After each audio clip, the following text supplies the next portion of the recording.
Practice has been good. The guys are really focused, energized. You can tell the extra juice flowing out there. It's nice to see it.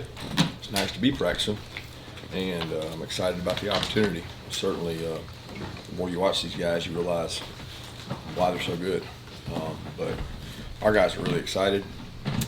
They've had two really good practices in the books, and got to be smart about how you practice this time of year. So we're having to do tempo walks, do some good on good, try to take care of their legs, but at the same time expose them to what is going to be a really physical, good football team.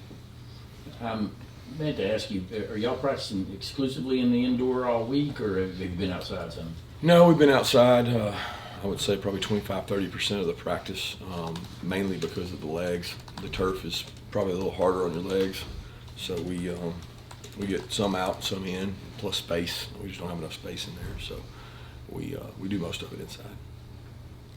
Trevor, you've had a couple sound bites as a head coach, but then over at LSU, they've got probably one of the most well-known characters, I guess, as a coach in college football. And He's got some good ones. Well, yeah. I mean, in terms of Coach Orgeron, character like that, and just his overall persona, how good do you think it is for the game, for the SEC, to have a guy like that doing what he does? Oh, it's awesome. I think it's more important what he does with his team than what he says. Obviously, words only go so far. It's your actions and your team's performance, and he certainly spoke loud and clear with that because they played really well in big games.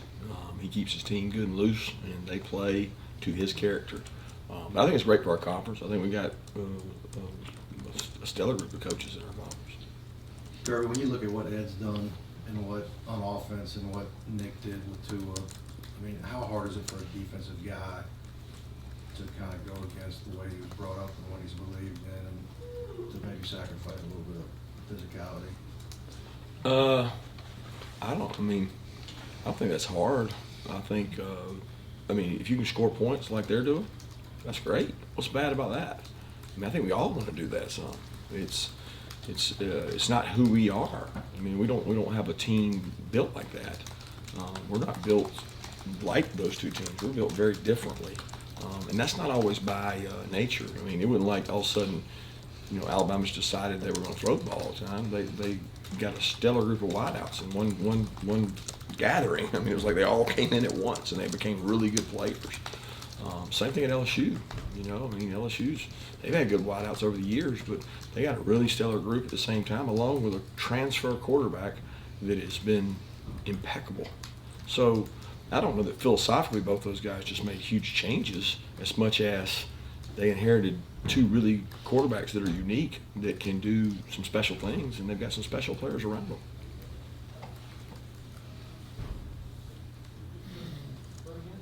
Or is there a sense that losing Cager for the year and not having Georgia the first half, that the kind of offensive game plan for the first half of this game will be a little bit different than it has been in the season?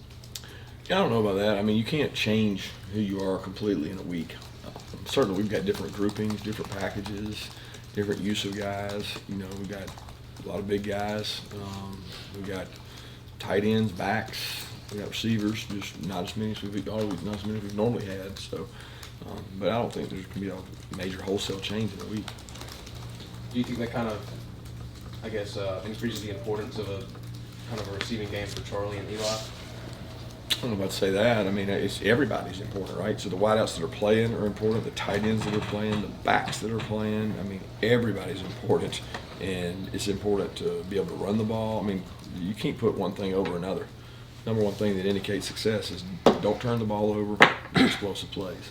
We've been good at one, and we've been just okay at the other. So. They go 4 and 5 wide so much. How much do they send out tight ends and running backs, or how much is it 3-4 wide receivers, which may alter your personnel? Yeah, they probably do the least personnel groupings of anybody we play because they go tempo, so they go fast. They don't change who's in the game. They may change the person, but not the position. So they're in 11 personnel a lot, which is 1 back, 1 tight end, and 3 wides.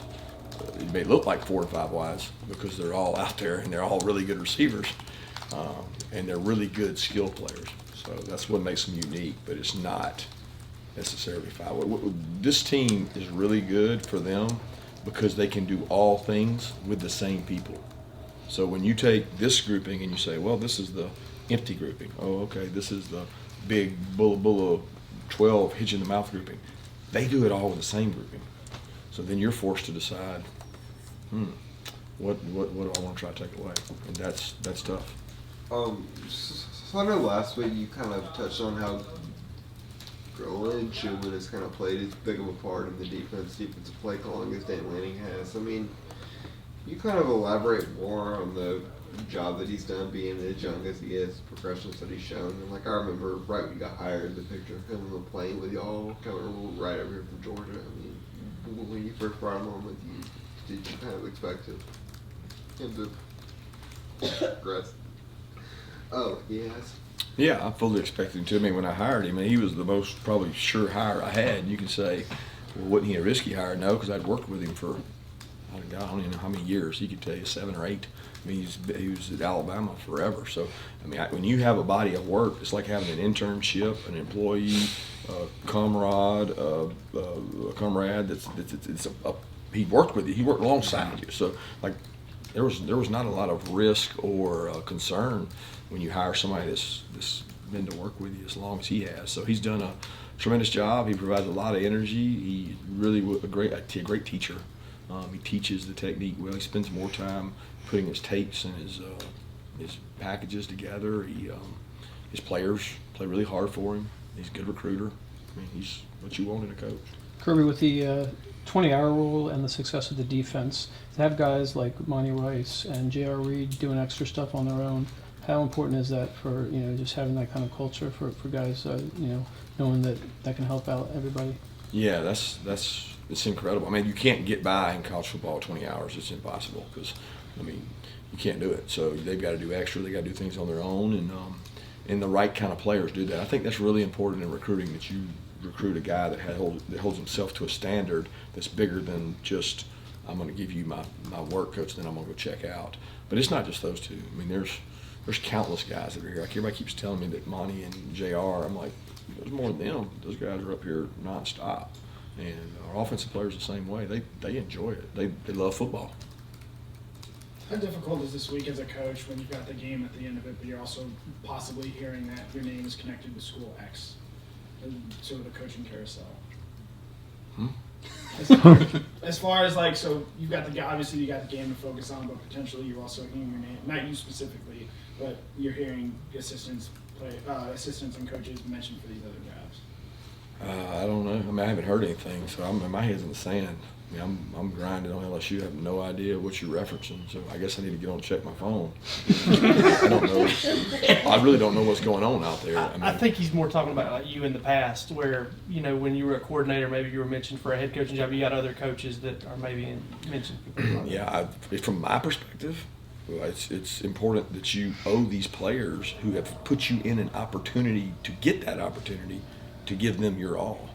And for me, it was never about that. I mean, as an assistant, I was never worried about that. Talk to me about that after the season, after everything's done. I want to deal with that, because if I have 1 minute of thought about that's not on what are they doing next, what is our next call, what is the next thing we can do, then that's not fair to the players. What is on course? So Swift's still on course. yeah, I mean, he's been out there doing what we asked him to do. He's practicing. I mean, banged up, man. It's tough, but he's a warrior. He's a fighter, and we're expecting him to be able to go. I mean, he's practicing.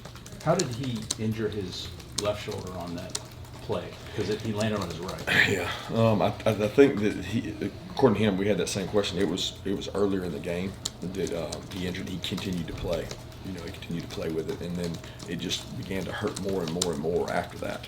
And that was kind of the culmination of that on that play, where it was like it was bothering him more. But yeah, he's had a banged up shoulder a lot of the year. A lot of our guys. I mean, Brian Herring's had it. We've had a couple players have the similar injury that he has. He has played with it, dealt with it, and it's a very, I won't say it's a common injury, but we have a lot of guys that have had that same injury in football, and he's been dealing with it well, and came to a head Saturday because he had a couple hits earlier where he did fall on it and it was bothering him. I'm trying to remember your philosophy on it, but I believe on both his fumbles Saturday, he had the right ball secured on the left side run. And I know you guys really talk about ball security a lot. If I remember right, maybe Chubb and Sony never changed sides regardless which way they go. What's your philosophy on that? Was he doing what you expected? Yeah, to do? philosophically, we'd like to have the ball on the outside arm, but there's also dominant arms and dominant hands, and there's also sometimes injuries involved in that. And he's comfortable in his right arm, so that's where he had those. You mentioned the extra juice you've seen in practice, this year and the past 2 years. Do you think your players kind of enjoy the prospect of games like this that are for all the marbles, so to speak? Yeah, I mean, I think they're excited about the opportunity to play in front of this was the last, I think 2 years ago was the most watched, last year was the most watched game in all of college football. I mean, it's a lot of passion and energy involved. Atlanta's got a great venue, and the Southeastern Conference is second to none when it comes to fan bases and passion. So I know our players are excited. I am too. You mentioned yesterday that LSU, their offense, if there's a weak link, they find it. As a coaching staff, one, how important is it, and how much emphasis do you put on the process of doing that yourself? And two, at what point during the week do you kind of get that nailed down? Is it on Sunday, or do you kind of get the feel for it as the week goes on? Finding the other team's weaknesses, finding the areas that you think you can exploit. Does it happen right away? Does it happen throughout putting in the game plan? I mean, they're trying to find our weak links. They don't have a lot of. They got good football players on the field, and they got a good quarterback, and they got a very experienced O-line. So it's not like there's a lot of weak links out there for them. You put the game plan together, and you look at pictures and say, "Ooh, that doesn't look good," and you might move this, change that, tweak people around. And philosophically, you got to feel like, what am I willing to expose myself to risk on? And that's the hardest decision because ultimately they got good players out there, a lot of spots. Orgeron has referenced Tyler Clark several times watching tape, being a D-line coach, or 52. Can you talk about what kind of a season he's had, and is he realized at the end of this season what you always anticipated for Tyler Clark?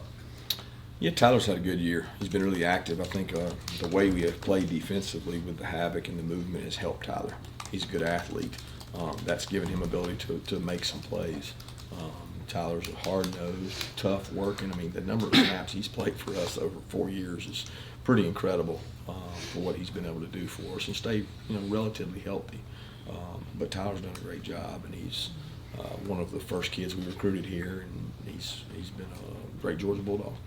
Following up on your defense as a whole, maybe specifically your defensive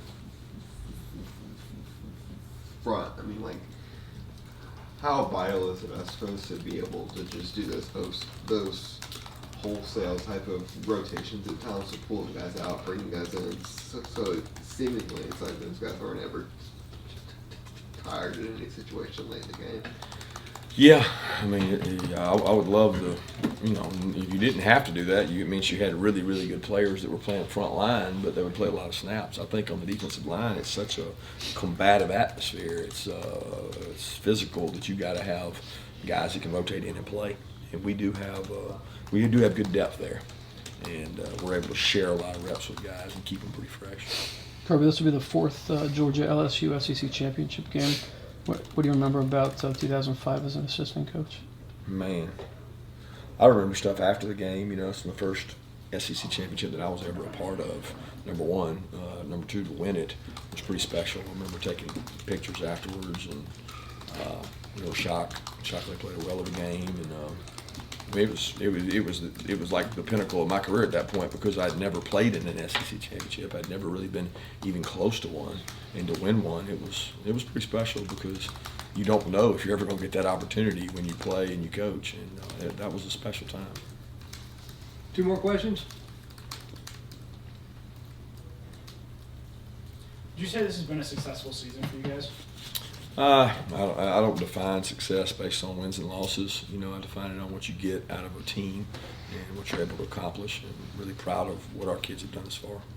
You mentioned the other day that obviously you can't get out and really do any recruiting this week, obviously preparing for the game. At the end of the week, y'all gonna be able to get out at all, like a Friday or so, to do a little bit of stuff? We're hopeful to get out a couple days, couple times, go see some people. It's tough because there's a lot of planning going on. Cool. Thanks. Thank you.